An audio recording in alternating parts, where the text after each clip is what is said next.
Assalamualaikum warahmatullahi wabarakatuh. Perkenalkan, nama saya Faiza Nuril Azizah dengan NIM 210103110063 dari kelas PGMIB. Di sini saya akan menjelaskan mengenai konsep multikulturalisme. Apa sih itu multikulturalisme? Jadi multikulturalisme ini terdiri dari dua kata, yaitu multi dan kultur. Multi artinya berbeda atau beragam, dan kultur artinya kebudayaan. Jadi multikulturalisme ini adalah perbedaan atau keberagaman dalam kebudayaan. Lalu apa sih itu masyarakat multikulturalisme? Jadi masyarakat multikulturalisme ini adalah suatu masyarakat yang terdiri dari beberapa macam komunitas dengan segala kelebihannya. Masyarakat multikulturalisme ini menganut paham multikulturalisme yang menganggap bahwa setiap kebudayaan itu memiliki kedudukan yang sederajat dan kelebihannya sendiri. Selanjutnya, faktor penyebab multikulturalisme. Yang pertama yaitu faktor sejarah. Nah, Indonesia itu kan memiliki sumber daya alam yang melimpah, terutama pada sektor rempah-rempah. Nah, hal tersebutlah yang membuat negara-negara lain seperti Inggris, Portugis, Belanda, dan Jepang ingin menjajah Indonesia. Dan mereka itu tinggal di Indonesia dalam waktu yang cukup lama, bahkan sampai ada yang menikah dengan warga negara Indonesia. Nah, hal tersebutlah yang menyebabkan penambahan kekayaan kebudayaan dan ras di Indonesia, sehingga pada akhirnya memunculkan masyarakat multikultural. Yang kedua yaitu faktor geografis. Suatu wilayah atau negara itu memiliki kondisi geografis yang berbeda-beda. Nah, kondisi geografis ini dapat mempengaruhi fenomena alam yang sering terjadi di wilayah tersebut, baik secara langsung maupun tidak langsung.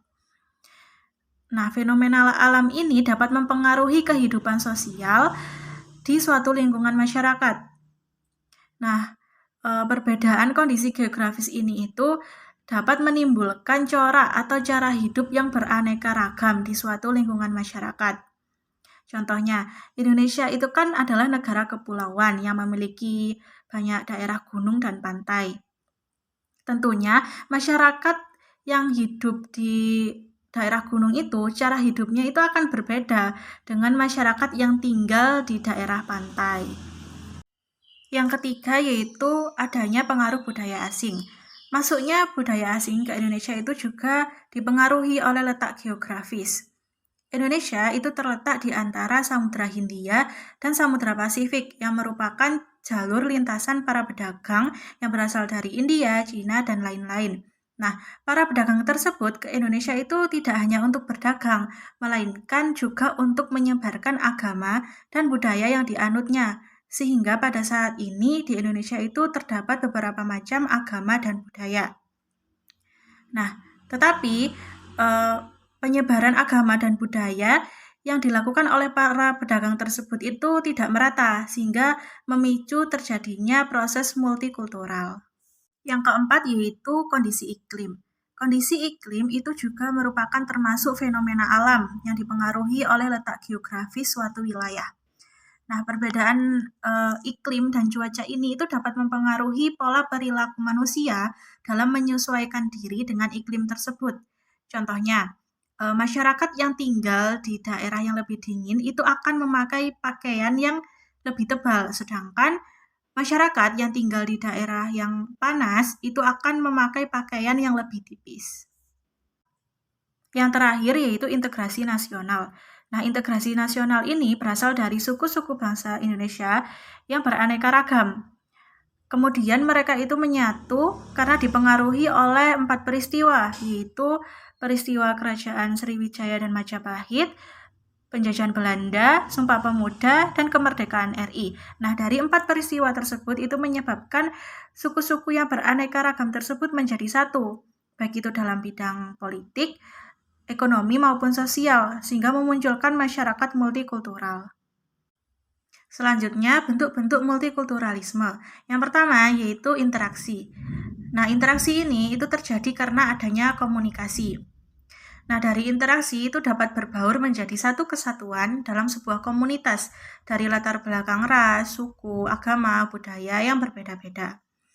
Yang kedua yaitu konsolidasi. Konsolidasi yaitu suatu proses penguatan pemikiran atas kepercayaan yang telah diyakininya menjadi semakin kuat. Yang ketiga yaitu primordialisme. Primordialisme yaitu suatu paham atau pandangan yang memegang teguh segala hal yang sudah ada sejak kecil. Nah, pandangan tersebut itu bisa berupa kepercayaan, adat istiadat, tradisi, dan segala sesuatu yang berada di lingkungan hidup pertama seorang individu. Yang keempat yaitu etnosentrisme. Etnosentrisme yaitu suatu anggapan bahwa kelompoknya itu lebih unggul dibandingkan kelompok lain. Dan yang terakhir yaitu politik aliran. Politik aliran yaitu suatu partai politik yang memiliki dukungan dari organisasi masyarakat sebagai pembangun kekuatan dalam pemilihan umum.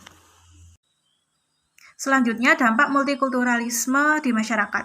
Dampak multikultural itu ada dua, yaitu dampak positif dan dampak negatif. Dampak positifnya yang pertama yaitu budaya, ras, dan lain-lain itu dapat membuat masyarakat lebih terbuka dalam hal-hal yang dapat membangun hubungan masyarakat. Nah, jadi dengan multikulturalisme ini itu dapat membuat masyarakat memiliki pikiran yang lebih luas dan lebih terbuka. Jadi pikirannya masyarakat itu lebih terbuka bahwa budaya itu nggak cuma satu, bukan budaya mereka saja. Jadi mereka akan lebih terbuka. Yang kedua yaitu menciptakan ikatan yang kuat dalam masyarakat dengan menerima kekurangan setiap kelompok. Nah, multikulturalisme itu kan terdiri dari suku, budaya, agama yang berbeda-beda. Nah, dari perbedaan tersebut itu akan memunculkan rasa saling memiliki walaupun mereka berbeda. Kemudian yang ketiga yaitu kemampuan berbagi pengetahuan yang berbeda-beda dan memunculkan sikap saling menghargai antar budaya. Kemudian dampak negatif yang pertama yaitu munculnya sikap fanatik dan ekstrim pada saat mendukung suatu kelompok tertentu. Misalnya, ada pemilihan ketua RT, yang satunya dari Ambon dan yang satunya dari Jawa. Nah, kemudian ada salah satu anggota masyarakat yang bernama Badu, dia juga dari Ambon.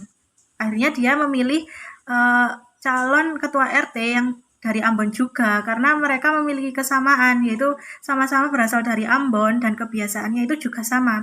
Padahal kalau kita lihat itu dalam masalah politik itu tidak memandang dia itu dari suku apa, dari daerah mana. Yang terpenting itu bagaimana dia bekerja untuk rakyat. Yang kedua yaitu memicu terjadinya konflik. Nah, perbedaan nilai-nilai dan norma dasar itu akan sulit untuk disesuaikan pada masing-masing agama, antar masing-masing agama. Akan selalu bertentangan sehingga akan mudah untuk memicu terjadinya konflik. Dan yang terakhir yaitu munculnya sikap etnosentrisme, yaitu suatu anggapan bahwa kelompoknya itu lebih unggul daripada kelompok lainnya. Kemudian, multikulturalisme di Indonesia. Ada beberapa hal yang harus menjadi perhatian kita bersama. Sebagai contoh, belum terakomodirnya kepercayaan kepada ketuhanan atau religiusitas, identitas kultur etnik atau religi-religi lokal. Karena secara formal, agama yang diakui itu hanya 6, yaitu Islam, Kristen, baik itu Katolik maupun Kristen Protestan, Hindu, Buddha, dan Konghucu. Dari konsep multikulturalisme yang telah kita pelajari, lalu bagaimana peran generasi muda Indonesia dalam menghadapi hal-hal di atas? Nah, salah satunya yaitu dengan mempelajari pendidikan multikultural. Nah, pendidikan multikultural ini itu menanamkan kepada generasi muda agar memiliki perspektif dan sikap multikulturalistik yang mana membiasakan kita hidup dalam berdampingan dengan keragaman watak dan kultur, serta agama, bahasa, dan juga menghargai hak setiap warga negara tanpa membedakan etnik mayoritas maupun minoritas. Baik, itu saja yang dapat saya sampaikan. Kurang lebihnya saya mohon maaf. Terima kasih. Wassalamualaikum warahmatullahi wabarakatuh.